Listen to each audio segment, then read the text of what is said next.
69 jours nous séparent du premier tour des élections cantonales. Nous recevons dans ce journal l'ensemble des candidats au Conseil d'État et ce jusqu'au 1er mars, date de notre grand débat à l'Alhambra, en collaboration avec Le Temps. Ce soir, un parti qui compte bien garder sa place au gouvernement, le MCG. Bonsoir Philippe Morel. Bonsoir Jérémy Sédou. Candidat au Conseil d'État, que reste-t-il du MCG, ce parti frondeur, ce parti qui gagne? Éric Stauffer, la belle époque. Ce parti existe toujours. Ce parti a permis à un conseiller d'État remarquable d'occuper une place au Conseil d'État, M. Mauro Poggia. Donc ce parti est en très bonne voie et a pour Genève et les Genevois des projets concrets dans une période très difficile que nous traversons. Doit-il revenir? Est-ce qu'il ne manque pas un leader dans ce parti? On est très inquiet que vous gardiez le quorum. Le problème du parti n'est pas d'avoir un leader. Le problème du parti est d'apporter des solutions à ce que les Genevoises et les Genevois attendent d'un parti et d'un mouvement politique. Je rappelle que le MCG est un mouvement, il n'est pas un parti. Il n'a pas le dogmatisme d'un parti, il a le pragmatisme d'un mouvement. Et c'est ce dont les Genevoises et les Genevois ont besoin maintenant. Éric Stauffer m'a appelé tout à l'heure, juste avant l'interview, il m'a dit « Je suis à disposition du MCG ». Vous lui dites quoi? C'est bien, beaucoup de personnes sont à disposition du MCG, ce n'est pas à moi de décider. Vous n'arrivez pas à prononcer son nom. Un comité directeur qui doit évidemment décider si l'un ou l'autre membre peut revenir au MCG ou venir au MCG. Ce n'est pas ma décision et personnellement, je n'ai pas d'avis sur ce sujet-là. Non, vous n'avez pas d'avis? Non, je n'ai pas d'avis, Jérémy. Philippe Morel, parlons un peu de programme. Le programme, c'est encore et toujours les frontaliers. Y a-t-il encore et toujours trop de frontaliers à Genève, malgré un certain nombre de choses qui ont été faites, notamment à l'initiative de Mauro Poggia sur la préférence cantonale? Alors, vous avez vu les statistiques qui sont sorties aujourd'hui, plus 21 000 frontaliers permis G en 2022, ce qui correspond à 33% d'augmentation par rapport à 2021. C'est très bien, ça témoigne d'une économie genevoise, ou en tout cas d'une partie de l'économie genevoise, qui reprend des couleurs, qui reprend de la forme. Nous ne sommes pas opposés aux frontaliers. Il faut bien rappeler que le terme frontalier désigne les personnes qui ont un permis G. Donc les personnes qui habitent sur un territoire de la communauté européenne, qui résident et qui travaillent en Suisse, c'est un permis qui est valable 10 ans. Donc nous avons besoin à Genève d'environ 100 000 personnes qui viennent de l'extérieur. Une bonne partie sont les personnes qui viennent de la France voisine. Nous ne sommes pas contre. Nous avons besoin de ces personnes. Ce que nous voulons, c'est que Genève soit le premier. C'est que les Genevoises et les Genevois soient les premiers servis. C'est pas le cas actuellement? Non, ça n'est pas le cas. Eh bien, dans bien des endroits, ça n'est pas le cas. Dans bien des endroits, la préférence cantonale instaurée par M. Poggia n'est pas respectée ou mal respectée.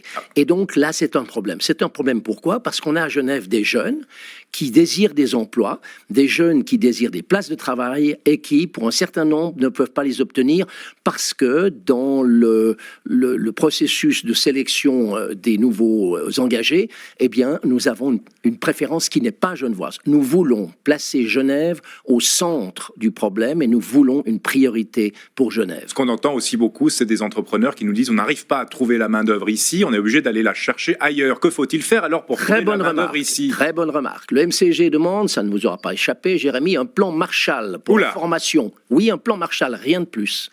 Et rien de moins. Comment? C'est quoi un plan Marshall? C'est de faire en sorte que nos écoles, que nos entreprises forment plus, forment mieux, et pour ça, il faudra une aide, il faudra une assistance. Nous ne pouvons pas accepter qu'on engage des personnes de l'extérieur, que ce soit de la France ou d'ailleurs, sous prétexte que nous n'avons pas la formation nécessaire. Nos écoles en Suisse sont excellentes, notre formation est excellente, il faut donc absolument un boost, il faut un développement beaucoup plus important de la formation à plusieurs endroits. Sur la formation.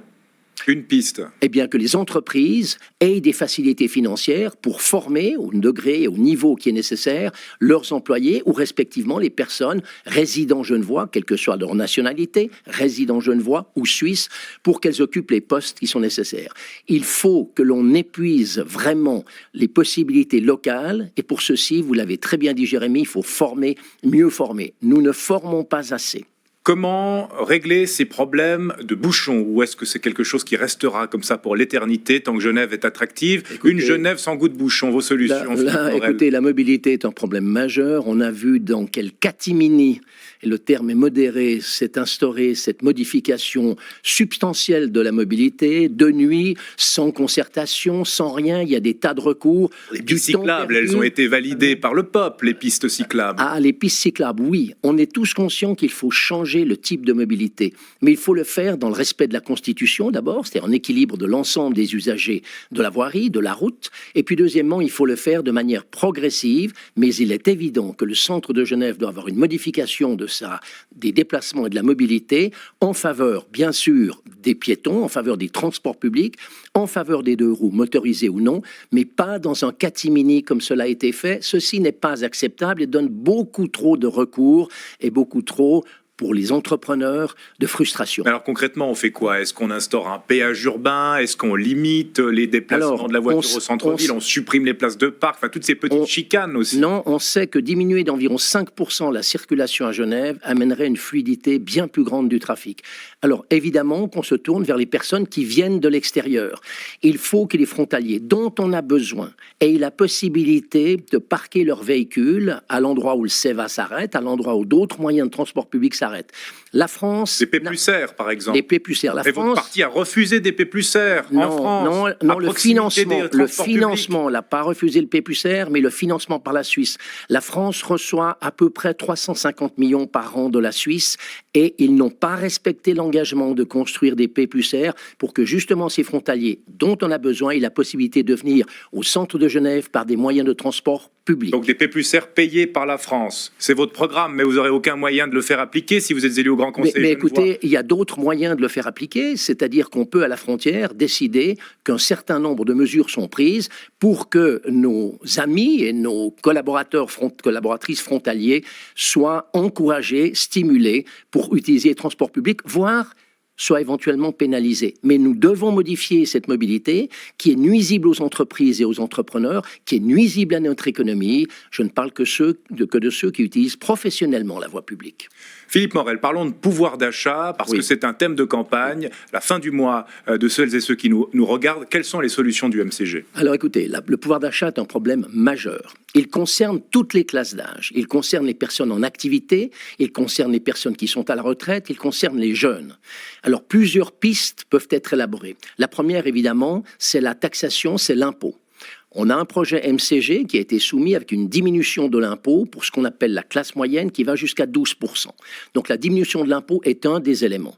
Le deuxième, c'est évidemment de pouvoir contrôler que les personnes qui en ont besoin aient vraiment les aides sociales dont elles ont besoin, que souvent elles ne réclament pas, qu'elles ne demandent pas. Je pense aux personnes à la retraite qui ont travaillé de très nombreuses années à Genève et qui, au moment de leur retraite, se voient obligées de quitter le territoire parce que c'est trop cher, parce qu'elles n'ont pas de logement, parce que les assurances maladie sont trop chères, parce que le coût de la vie est trop cher. Donc la taxation est une chose. L'assistance, l'aide sociale en est une deuxième. Et puis la troisième, c'est évidemment les assurances maladie pour lesquelles il faut absolument trouver une solution. Je vous rappelle qu'il existe un projet de caisse de compensation cantonale proposé par messieurs Poggia et Maillard et que ceci est une piste extrêmement intéressante à suivre. Elle va changer quoi cette caisse cantonale? Elle permettra de contrôler les dépenses et d'amener une adéquation entre les dépenses et les primes qui sont versées par les assurés. Alors là, pour l'instant, vous proposez un certain nombre d'aides fiscales, des coups de pouce aussi financiers pour ceux qui ont droit à des aides sociales, et puis cette caisse cantonale publique. Mais ce sera synonyme de recettes en moins pour l'État. Alors on fait quoi avec ça? Est-ce qu'on creuse les déficits ou est-ce qu'on baisse le train de vie de l'État? Pas du tout, pas du tout. On a vu que Genève, du point de vue économique, est solide. Il faut soutenir les petites et moyennes entreprises. J'aime pas le terme petite et moyenne, parce qu'une petite entreprise, c'est peut-être 3 ou 4 employés, mais ça représente 3 ou 4 familles, donc tout à coup 20 ou 30 personnes. Il faut soutenir également un élément important de notre canton qu'on oublie souvent, c'est les agriculteurs et les viticulteurs. C'est une partie très importante. Si vous regardez la carte du canton, la majeure partie de cette carte, c'est du vert. C'est des recettes, ça? C'est des recettes fiscales? Bien sûr, c'est des recettes. Il faut que les produits qui sont fournis par les agriculteurs et les viticulteurs soient utilisés localement. Il faut que les institutions publiques soient, j'allais dire, obligées ou fortement encouragées à acheter les produits de nos agriculteurs et de nos viticulteurs. C'est une source de bien-être économique, c'est une source de revenus, c'est une source d'impôts pour l'État. Donc ça, c'est important.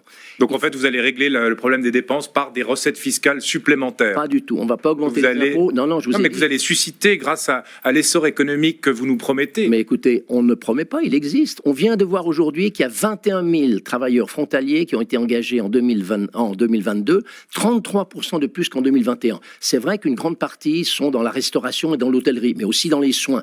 On a une économie qui est solide. Il faut soutenir cette économie. Il faut soutenir ces petites et moyennes entreprises. Il faut les soutenir. Dernière question, il faut les parce soutenir. qu'on a le temps qui tourne. J'aimerais donner le même temps de parole à tous les candidats. J'aimerais savoir avec quel style vous comptez être au Conseil d'État, Philippe Morel, votre style, en quelques mots. Écoutez, je suis un volontaire pour Genève. Je suis un volontaire pour trouver des solutions. Je suis un homme d'action. J'ai passé ma vie dans l'action. Mais cette action doit être précédée d'une réflexion, d'une discussion et parfois d'une négociation. Il s'agit d'un collège. Il y a 7 conseillers d'État. Ils doivent ensemble, dans l'intérêt de Genève et au-dessus de leurs idées partisanes peut-être, ou même de leurs idées politiques, trouver des solutions. Je suis un homme de consensus, mais un homme d'action. J'ai passé ma vie dans l'action et j'ai passé dans ma vie dans le contact avec les autres, dans la compréhension des autres, dans l'écoute des autres. Je reviens juste sur les... Non, on n'a plus le temps, Philippe Morel. Je vous coupe la parole, je suis obligé. Merci beaucoup, Philippe Morel. Bonne campagne. Merci, Jérémy.